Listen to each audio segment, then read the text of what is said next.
तो सिनेलवर्स, बचपन में मैं स्कूल से आकर ही मैन देखता था, ये वाला नहीं, ये वाला ही मैन। और वो देखते हुए जो है ना मैं बच्चा हो जाता था। और ये जो He Man and the Masters of the Universe है, ये देखकर भी मैं बच्चा हो गया, लेकिन वो उसमें थोड़ा फ़र्क है। अब ये देखने के बाद मैं ऐसा बच्चा हो गया कि ये बच्चा बहुत इनोसेंट हो गया, और इतना इनोसेंट हो गया कि इसको कुछ समझ में नहीं आ रहा है। अब ये हथियार उठाकर सर्टन फिल्म मेकिंग स्टूडियो की तरफ चला जाएगा। नहीं नहीं, उन्हें नहीं, उनके सामने उस हथियार से अपना सर फोड़ने। तो cine lovers, welcome to cafe Bitan. बात करेंगे He Man and the Masters of the Universe इस फिल्म की। तो मैं यहाँ कहानी को लेकर डिस्कस नहीं करूँगा, क्योंकि मुझे लगता है वैसे भी वीडियो जो है थोड़ी लंबी हो सकती है, तो कहानी को लेकर डिस्कस करके मैं वीडियो को और लंबा नहीं करना चाहता। आप अगर ट्रेलर देख चुके हैं इस पिक्चर का, तो आप आसानी से कहानी के बारे में अंदाज़ा लगा सकते हैं। तो चलिए दोस्तों, डायरेक्ट चलते हैं कि पिक्चर आखिर कैसी रही। फिल्म में जो इटर्निया थीम म्यूजिक है, जिसमें क्वीन बैंड के वर्ल्ड फेमस गिटारिस्ट ब्रायन मे ने गिटार बजाया है, वो गाना बहुत ही खूबसूरत है, इजी लिसनिंग है, if I am not wrong major scale में है। वो गाना जैसे मानो एक जोश भर देता है अंदर। और फिल्म में जो एरियल फाइट सीक्वेंसेस है through high tech aerial vehicles and high tech weapons वगैरह, वो बेहतरीन है। फिल्म विजुअली बहुत रिच है, हालांकि कुछ जगह पे, खासकर कैसल ग्रेस्कल का जो दिन का शॉट है या कैसल ग्रेस्कल के आसपास का जो शॉट है, अगर वो उसमें वाइब्रेंट जो कलर है, बहुत ज़्यादा उज्ज्वल जो है, तो उसको अगर थोड़ा वो कम करते, दैट डजंट मीन कि बहुत डार्क कर दो, थोड़ा कम करते तो ज़्यादा अच्छा होता है। और भी कई सीन्स में इस तरह के वाइब्रेंट कलर्स है, उसको अगर थोड़ा कम करते तो ज़्यादा अच्छा होता, लेकिन चलो ठीक है, उसको भी ज़्यादा मैं नहीं पकड़ता, छोड़िए। और फिल्म में जो hand to hand fight sequences हैं वो बेहतरीन है, नो डाउट। कुछ जगह कैरेक्टर्स के मूवमेंट में वो होता है ना, एक स्लगिशनेस, स्मूथनेस की कमी, वो है, और कई जगह पे नहीं है। इट्स ओके, ठीक ठाक, बहुत ज़बरदस्त नहीं है, लेकिन ठीक है, इट्स ओके। और एक्टिंग की जहाँ तक बात की जाए, देखो यार, इन लोगों की कास्टिंग अच्छी होती है, एक्टर्स को जो बोला गया उन्होंने वो किया, दैट्स इट। अब ये फिल्म मेकर्स के ऊपर है कि वो एक्टर्स को कैसे यूज़ करेंगे, उनको जो बोला गया एक्टर्स ने किया। अब चलिए दोस्तों, बात करते हैं इसकी, जो कि फिल्म में बहुत बड़ी जगह लेकर बैठी है। फिल्म के शुरुआत में इटर्निया थीम सॉन्ग और एक बहुत ही अट्रैक्टिव हिंदी वॉइस आर्टिस्ट द्वारा नरेशन, ये सब देखने के बाद मेरी जो एक्साइटमेंट भाई बढ़ गई। और जैसे जैसे पिक्चर आगे बढ़ती गई, मैंने ये चीज़ रियलाइज़ की कि थोड़ी स्लोपी जा रही है और बहुत लाइट है, लेकिन चलो वो भी ठीक है, इतना जजमेंटल भी नहीं होने का। और एक स्तर फिल्म के एक सिचुएशन में मुझे ऐसा लगा अब तो पिक्चर की जो ग्राफ है वो ऊपर उठेगी, लेकिन उसके बाद जो हुआ, तो मैंने एक चीज़ भाई रियलाइज़ की, भाई इम्पैक्ट कहाँ है, ये तो इम्पैक्ट ही जनरेट नहीं कर पा रही। आम तौर पे इस तरह के फिल्मों में जब आम लड़का सुपर हीरो बनता है, ट्रांसफॉर्म करता है, तो उससे उसके पहले की सीन्स की जो डिज़ाइन है वो ज़बरदस्त होती है। यहाँ सीन की जो डिज़ाइन है वो बहुत ज़्यादा वीक है। नहीं, मैं ये नहीं कह रहा हूँ कि आप ऐसा दिखाओ कि फट फूट के बैठा है, खून से लथपथ है, 10% बचने के चांसेस हैं, और उस 10% के ऊपर बेस करके कोई ऐसी सिचुएशन पैदा होती है जिसके ऊपर वो ही मैन बन जाता है। नहीं, आप कुछ और तरीके से भी डिज़ाइन कर सकते हो, लेकिन जो किया बिल्कुल भी एंगेजिंग नहीं है। और ही मैन एक कैरेक्टर को मुक्का, ट्रैप जॉ नाम के एक कैरेक्टर को मुक्का मारने के बाद ऐसा कर रहा है। पहली बात, ही मैन ऐसा नहीं करता, वो बेसिकली एक मैच्योर मर्द का बच्चा है। अगर आप एनिमेटेड ये शो देख चुके हैं तो वो करके उस जगह पे हाथ रखता है। लेकिन चलो मान लेते हैं, आजकल तो क्रिएटिव लिबर्टी और डिफरेंट परसेप्शन के नाम पे लोग बहुत कुछ जस्टिफाई कर देते हैं। अगर आप जस्टिफाई भी कर देते हो कि नहीं ये मेरी स्टाइल है, मैं तो ऐसे ही दिखाऊंगा उसको, तो बहुत ही इरिटेटिंग है, जैसे भी दिखाओ। फिल्म में अजीबोगरीब सीन डिज़ाइन है। ही मैन स्पेसशिप के फर्स्ट ही मैन बनने के बाद वो स्पेसशिप में बैठकर, या जो एरियल व्हीकल है उसमें बैठकर वो चला जाता है, और तब तक जो है स्केलेटोर जो विलन है अपनी मैजिक स्टिक लेकर, जिससे वो फायर कर सकता है, वो वेट करता है। अबे फायर कर, जब वो जा रहा होता है नहीं, फिर जाने के बाद वो कहता है पकड़ो उसे। और ये जो स्केलेटोर कैरेक्टर है, ये बेसिकली मुझे फैंसी ड्रेस जो है ना, मैं वो जो फ्रस्ट्रेटेड फैंसी ड्रेस वाला लगा, जो एक्टर बनना चाहता है लेकिन उसे मौका नहीं मिल पा रहा है, और उसको बोल दिया घुसा दो इस पिक्चर में। एक्टर बेहतरीन है जिन्होंने किया, मैं अगेन कह रहा हूँ, जेरेड लीटो बेहतरीन एक्टर हैं जिन्होंने स्केलेटोर का रोल प्ले किया, लेकिन उनकी क्या गलती यार, उनको जैसे बोला गया उन्होंने वैसे किया।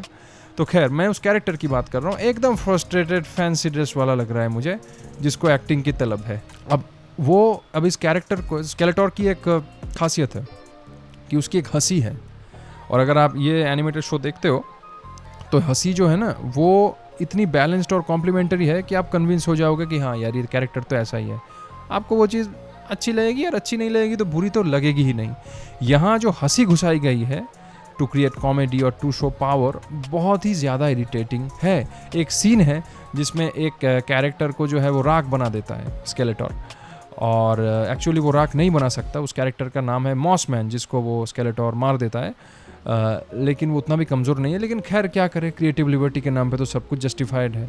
तो जब वो राख कर देता है तो वो बोलता है यस मैंने घास की चटनी बना दी और ये सुनने के बाद मेरे हाथ में जूता उठ गया। भाई ये हो क्या रहा है, इतना चीप चीज़ें हो रही हैं, इम्पैक्ट क्रिएट उतनी नहीं कर पा रही। फिल्म में कैरेक्टर्स हैं जैसे कि रैम मैन, फिस्टो, इसको बोला गया धक्केबाज, मुक्केबाज। फिर एक स्ट्रैप जॉ या ट्रैप जॉ करके एक कैरेक्टर है, उसको बोला गया क्या क्या वो लटकती गर्दन या टूटी गर्दन, पक्की गर्दन, ऐसा कुछ ऐसे बोला गया। भाई मेरे कभी तो इंग्लिश यूज़ कर लो, हिंदी करो लेकिन इंग्लिश यूज़ कर लो। स्पाइडरमैन को मकड़ी मानव बोलते हो क्या? तो रैम मैन, फिस्टो, स्ट्रैप जॉ यही सब बोल लो। नहीं आई am not talking about English obsession के एंगल से नहीं कह रहा हूँ, मैं यूसेज के एंगल से कह रहा हूँ। और भारत में इंग्लिश एबंडेंट नहीं है, जो अनपढ़ गवार है वो भी यूनिवर्सिटी, एक्सपायर्ड, सेकेंड हैंड, जिसको इंग्लिश नहीं आती वो भी ये सब वर्ड जानता है। फिल्म में कमांडर डनकन उर्फ मैन एट आर्म्स को दिखाया गया कि वो एक मतलब बेवड़े बन चुके हैं दुश्मन से मार खाने के बाद। तो पहली बात यह है कि अगर आप वो एनिमेटेड शो देखते हो तब आप रियलाइज़ करोगे कि ये एक सेनापति है, बहुत ही मैच्योर है, एडवर्स सिचुएशन में भी काम रह सकता है, मास्टर स्ट्रेटेजिस्ट है। और यहाँ तक कि एक एपिसोड में किसी एक कैरेक्टर की जो मोरल है वो डाउन होती है, वो भेस बदल कर कुछ और कैरेक्टर बन के उसके मोरल को हाई करने के लिए कुछ ऐसी बातें भी बोलता है। तो ये बेवड़ा नहीं, ऐसा आदमी बेवड़ा नहीं हो सकता। ठीक है, क्रिएटिव डिफरेंसेस के नाम पे आप चेंज वगैरह कर सकते हो, पर आपने तो कोर को ही बदल दिया। यहाँ जो तलवार को टूटते हुए दिखाई है पिक्चर में, पहली बात तलवार नहीं टूट सकती भाई, तलवार टूट ही नहीं सकती। मुझे पता है तलवार को टूटते हुए क्यों दिखाया गया, ताकि ये फिल्म में दिखाई जा सके कि तलवार में ताकत नहीं है, एडम के अंदर है। और वो भी जब पिक्चर में दिखाती है ना कि तलवार में ताकत नहीं है, एडम के अंदर है, वो भी सीन में बहुत वही सेम इम्पैक्ट नहीं है, मज़ा नहीं आया। और ऐसा नहीं है कि तलवार में ही सारी शक्ति है, दरअसल किंग ग्रेस्कल की शक्ति है वो।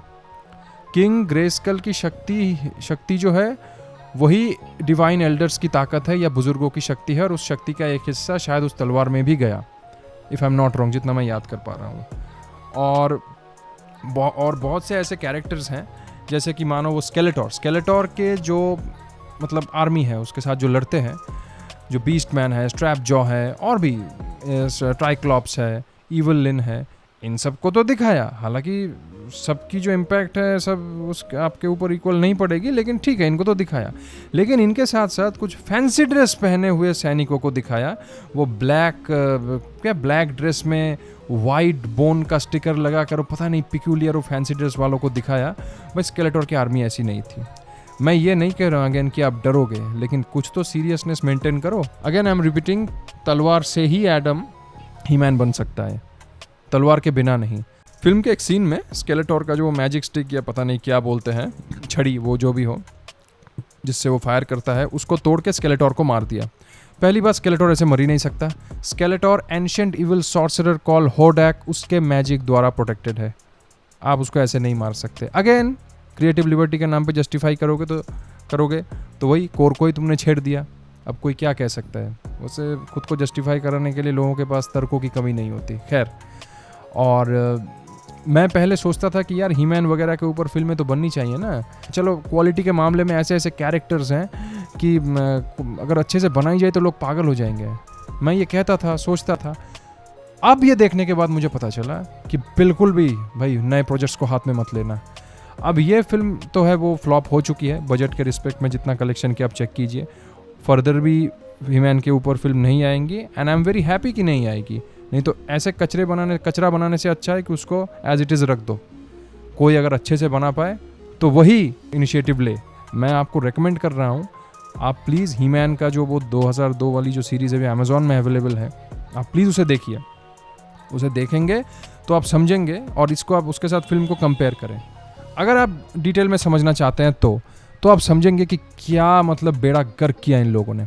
एनिमेशन इससे अच्छा है, जो कैरेक्टर उसी 20-25 मिनट के एपिसोड में जो कैरेक्टर डेवलपमेंट वगैरह है जो कि नहीं हो सकती, बहुत फास्ट है, इनफ है, मज़ा आ जाता है देखकर। लेकिन खैर क्या करें, तो मैं यही उम्मीद करूँगा कि इस तरह के अगर आप अच्छे से ना बना सकते हो तो प्लीज़ ऐसे प्रोजेक्ट्स को हाथ में मत लें। तो बहुत ज़्यादा डिसअपॉइंट हुआ। बाकी आप अगर देखना चाहते हो तो बिल्कुल देखिए, एंजॉय कीजिए। फिल्म वैसे भी फ्लॉप ही है। तो यही कहूँगा दोस्तों, आज का ये वीडियो यहीं तक। मिलता है किसी नए वीडियो में।